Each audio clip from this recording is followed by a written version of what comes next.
पाकिस्तान आजाद हुए 78 साल हो गए हैं। इससे पहले हमारा मुल्क गुलाम बन चुका था। अंग्रेजों ने इस मुल्क पर कब्जा कर लिया था, जिसकी जिद्दोजहद के लिए बहुत सारी कुर्बानियां देनी पड़ी। बहुत सारे लोग इसमें अपने आप को कुर्बान किए कि इस आज़ादी की जंग में हिस्सा लिया है। जैसे सबसे पहले 1857 ईस्वी में हजरत अल्लामा फजल खैर आबादी, इन्होंने अंग्रेजों के खिलाफ जिहाद का फतवा दिया कि लड़ना है, उससे जंग करना है। इस जुर्म को, इसको जुर्म साबित किया, अंग्रेजों ने इसको जुर्म साबित किया। इस जुर्म की वजह से उसे काला पानी, जिसे जजीरे अंडमान निकोबार कहा जाता है, वहां भेज दिया गया। तो वहां पर उन्होंने, अल्लामा फजल खैर आबादी ने अपनी जबान से बार बार बोला करते थे कि ये कैद और मुसीबत हमारे जिस्म को है, लेकिन हमारी सोच, हमारे दिल को कैद नहीं किया गया है। पता ये चला कि सबसे पहले आजादी का ख्याल दिल में और सोच में पैदा होती है, और उसके बाद जमीन पर आजादी की बात आती है। ऐसा ही उन्होंने करके दिखाया है।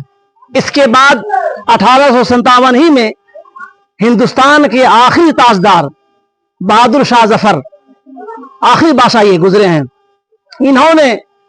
इनको अंग्रेजों ने अपनी अदालत में, अपनी बारगाह में बुलाया और कहा क्या है बहादुर शाह जफर, अब आपके जिम्मे में हिंदुस्तान नहीं रहा, हिंदुस्तान का कोई हिस्सा आपके कब्जे में नहीं रहा।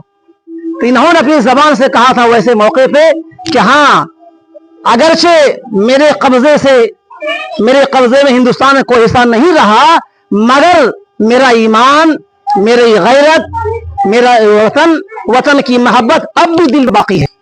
इससे पता ये चला कि मुल्क के हालात कैसे भी खराब हो जाएं, जितने भी खराब हो जाएं, उस वक्त तक हमें अपने ईमान को, अपने वतन की मोहब्बत को हरगिज हरगिज नहीं छोड़ना चाहिए। उसके लिए चाहे जितनी मेहनत और मशक्कत करनी पड़ जाए। 1927 में अशफाकुल्लाह खान काकूरी केस में उनको सजा की फांसी दी गई। फांसी का ऐलान कर दिया गया कि इसको फांसी दिया जाए।